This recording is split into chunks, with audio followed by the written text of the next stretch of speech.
got a game here between the OKC Thunder and the Toronto Raptors. You got the best team in the Western Conference going up against a surprisingly good Toronto team this season. OKC up one with the ball, a little over 4 minutes left. Let's see what happens. You got Shai Gilgeous-Alexander. I'm pretty sure that's Jacoby Walter. I'm just going to see who's on the floor for both teams. You got Shai, Aaron Wiggins, Kenrich Williams, Chet Holmgren, and Lou Dort for OKC. And then you have Jacoby, Jamal Shed, Ingram, Scotty, and Mamu. Okay, so Shai's going to get right by Jacoby. You see strong side help from Brandon Ingram. Lou Dort's not going to pull the three because Ingram contests pretty well, recovers pretty well. Pretty good defense from Brandon Ingram here. Don't love that shot by Lou Dort, but he's going to get a bank to go. Jamal Shed going to bring up the ball for the Toronto Raptors. Jacoby's setting kind of a pin down screen for Scotty Barnes. Kenrich Williams is going to do a pretty good job fighting through it. And they might want it's bad offense by Toronto here. They might have been looking for a Brandon Ingram post up, but Lou Dort is top locking. Brandon Ingram doing a really good job. Lou Dort's just a lot stronger than Brandon Ingram. So we're going to go to an on-ball screen between Jamal Shed and Scotty Barnes instead. Kenrich Williams gets switched on to Jamal Shed. Nice crossover move. What a pass. Great crossover move. You see Shai stunting at the ball. Chet's helping a little too strong here, in my opinion. I mean, Jacoby Walter is wide open in the corner, but Aaron Wiggins supposed to be guarding Scotty Barnes. So this is a great pass to Scotty. I mean, even Brandon Ingram's open in the corner. Everyone on Toronto is pretty much open right now. I know Jamal doesn't have eyes in the back of his head, so we can't pass it to Mamu here, but everyone else, Jacoby, B.I., and Scotty, he can all make a pass to. Makes an excellent pass to Scotty for a really nice dunk. That's excellent elite playmaking right there from Jamal Shed.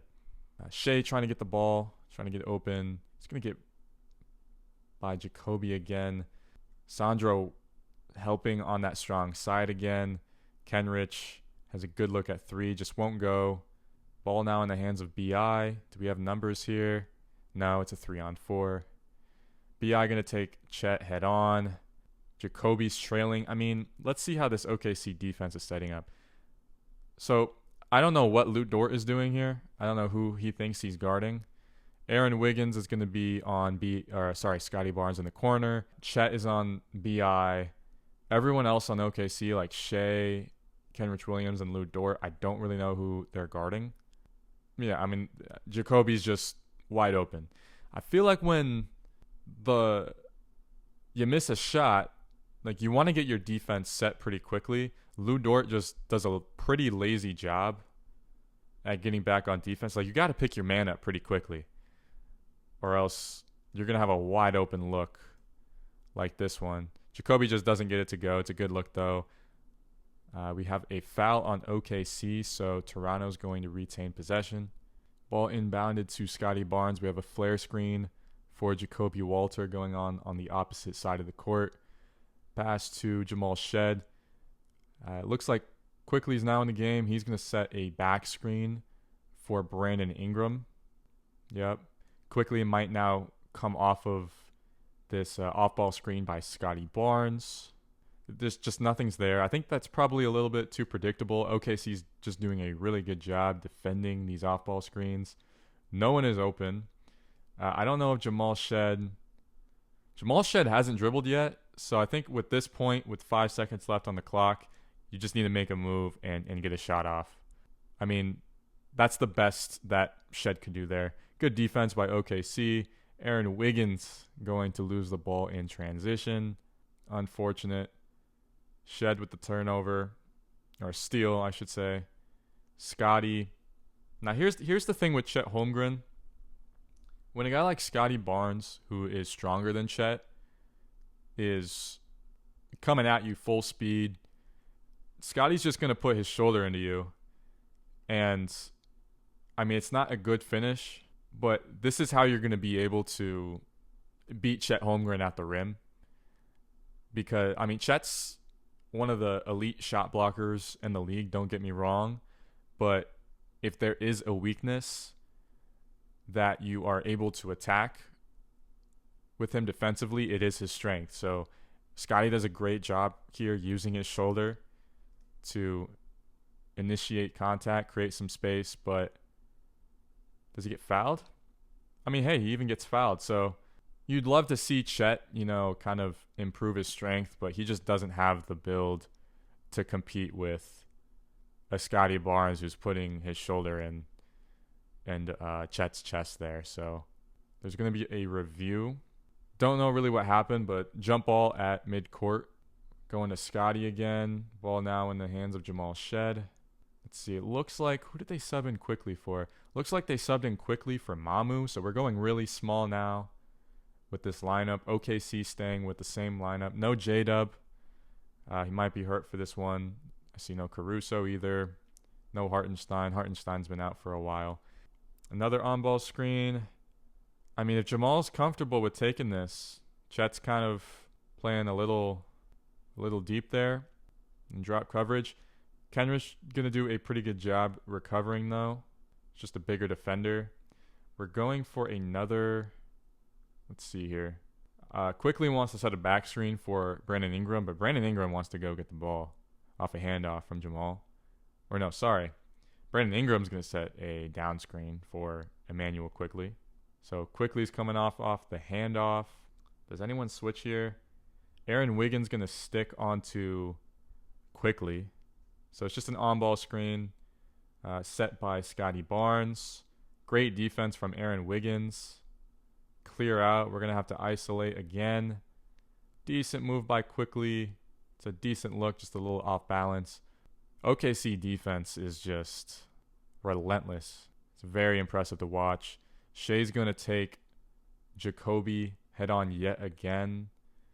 And Jacoby's pretty frustrated. It's just really hard to guard Shea one-on-one. It is a foul. Shea is going to make the first free throw. He's going to miss the second one. Rebound for Quickly. Thunder trying to be aggressive there, steal the ball. Not going to work out. Jamal Shed now with the ball. I mean, kind of a double screen there. Shea's just going to go under both of those screens, I think. Yeah, Shea's going to go under both of those screens. Jamal Shed going to use his speed to get around Shea, even though Shea went under both screens. It's good acceleration there from Jamal Shed. And then Chet's going to have to come on over and help. Lou Dort needs to sprint to this corner right now. Excellent defense from Lou Dort. Kenrich Williams sprinting over to Brandon Ingram. Probably Aaron Wiggins needs to step up to Scotty Barnes. Great move by Brandon Ingram. So let's see what happens off of this Brandon Ingram drive. This is a great drive by Brandon Ingram. Chet Holmgren needs to come up and help. And at that point, Chet can just guard. Chet can just be the one. Like, if I'm OKC, I am completely fine with Chet Holmgren meeting Brandon Ingram at the rim right here. To me, Aaron Wiggins does not have to help off of this. And I think that's kind of what leads to a Quickly three. Just didn't really think that Aaron Wiggins needed to help there. So Toronto's going to take a 1-point lead, a little under 2 minutes left in the game. Aaron Wiggins going to bring up the ball, immediately gives it to Shea. Now they're doubling Shea. I like that. Just give him something different. Jacoby's kind of been guarding him one-on-one for the last few possessions. They're going to give it up to Aaron Wiggins, make him make a play. Scotty going to come in and help. Where does Jamal Shed go from here? If I'm Quickly, I'm going to deny ball from Chet Holmgren. Because if Quickly goes out to Lou Dort, Wiggins can just pass it right to Chet Holmgren because Jamal Shed would be trailing. The passing lane just wasn't there. Aaron Wiggins going to drive on Scotty Barnes. Great closeout from Quickly. Jamal Shed needs to be in help. It's just going to be Scotty Barnes. I guess that's fine. But it's tough because no one's really guarding Aaron Wiggins. Aaron Wiggins needs to relocate to the 3-point line, and then probably Brandon Ingram needs to step up. It's going to be a wide open three from Aaron Wiggins. No good. So what would I do differently if I'm Toronto here? I like that Jamal Shead picked up Chet. I think, let's see. If I'm Scotty, I'm staying on Aaron Wiggins. If I'm Jamal, I'm helping. If I'm Brandon Ingram, I'm helping the helper. Because since Scotty decided to help, he leaves Aaron Wiggins wide open, and it's just Aaron Wiggins is going to have too much time to get off a three. Fortunately for Toronto, he misses. Jamal Shead gets an on-ball screen from Brandon Ingram. He's not going to use it. Going to go to his left instead here. And Chet Holmgren comes in to help. So I don't know why Kenrich Williams... I mean, maybe Kenrich Williams has to help the helper. So he has to guard Scotty Barnes. But it's interesting because I don't know if... Kenrich Williams probably just has to go back to quickly and contest. I think this is too far for Lou Dort to go and contest that. But it's a good look for quickly. And he's going to hit another clutch three. So I think OKC played that as best as they could. But it was just good offense from Toronto. So I think good defense, just better offense. Lou Dort now on the wing, guarded by Brandon Ingram. Jacoby Walter is denying Shea the ball. We have a handoff to Shea that turns into an on-ball screen. It's going to be a switch. And we have 4 defenders surrounding Shea now. This could be a pass to Kenrich Williams off of this cut right here because Quickly has his eyes on Shea. If Chet cuts to the basket, it could be a bounce pass in between Scotty Barnes and Quickly. If Walter overhelps, it could be a pass to Lou Dort from 3. Let's see what Shea does here. He's going to opt to give it to Aaron Wiggins. And Jamal Shead almost gets a piece of that. So now, I didn't love that pass because with that option that Shea went with, it probably gave Toronto the easiest way to recover because Jamal Shead was fairly close to Aaron Wiggins. So now Jacoby Walter can close out on Dort if this is a pass to Dort. And then all 3 of these OKC players are right by a Toronto defender. So Scotty's going to be in help here. Brandon Ingram going to follow Shea to the perimeter. I think that Quickly has to know that Kenrich Williams is relocating to the corner. Yeah, he knows. Just leaves his feet. Sidestep 3 for Kenrich Williams. Going to be an air ball. Chet off of the offensive rebound. Quickly, I think, did a really good job there at realizing... Let me go back a little bit. So we have the pass to Wiggins, drive. Quickly has to help the helper because Scotty Barnes has to help on Aaron Wiggins, the Aaron Wiggins drive. But Quickly does a really good job at closing out here. However, he does leave his feet, which usually you don't want to do. But fortunately, Kenrich misses the shot. But unfortunately, Chet gets that offensive rebound. Aaron Wiggins going to pressure Jamal Shead a little bit. Pass to Ingram on the wing. You got Aaron Wiggins guarding him. We're going to go with the post up at the top of the key. That's just so nice from Brandon Ingram right there. Usually we'll make those shots. And I think the Thunder are going to call a timeout. It's a beautiful move by Brandon Ingram. Just didn't make the shot. Ball inbounded to Chet Holmgren. He's going to make a move on Scotty Barnes. Oh my... I mean, you can't ask for much better defense than that. Takes a shoulder bump to the chest.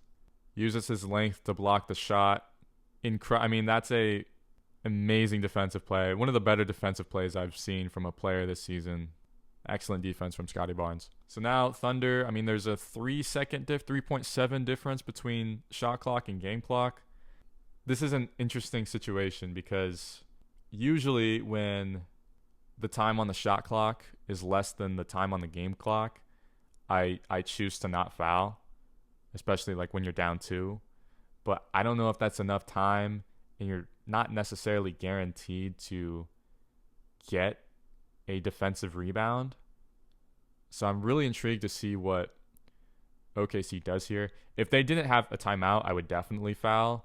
But because you can advance the ball, like let's just say you get a defensive rebound and you immediately call a timeout, you will be able to advance the ball. I don't really know how much time should be, or the difference between the shot clock and the game clock should be in order for that to be a logical strategy. So OKC is going to foul. It kind of makes you wonder, like, what would have happened if they just didn't foul.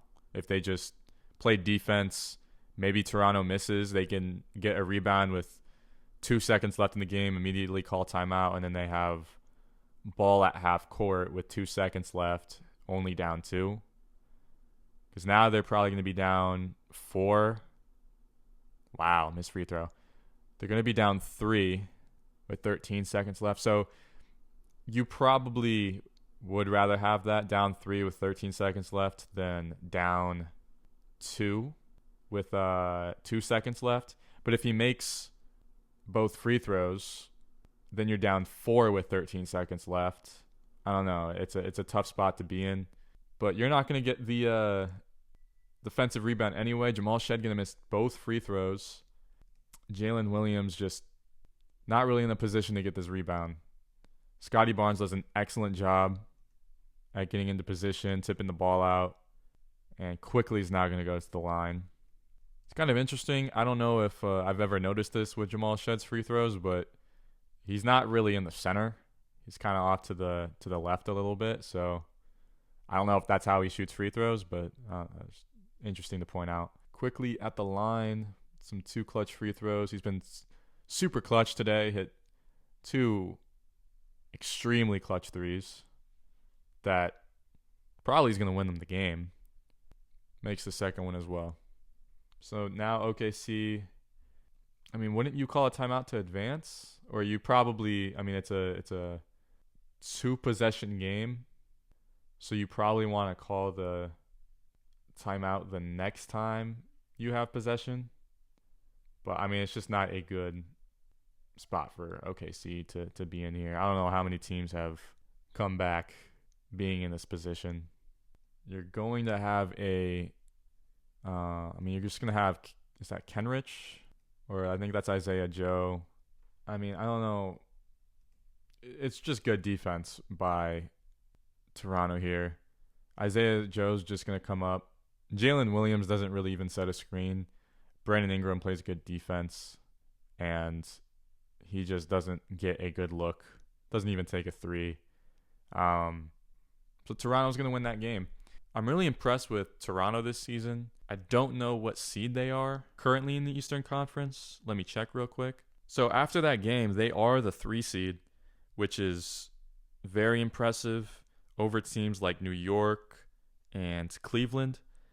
So I'm going to really enjoy watching them experience playoff basketball with this core, with this group of players. Because I think a lot of people question the amount of money that they're giving to guys contract-wise. A lot of people think Quickly's overpaid and some of the other guys on the roster. So for them to be a 3 seed in the Eastern Conference season is just pretty cool to see.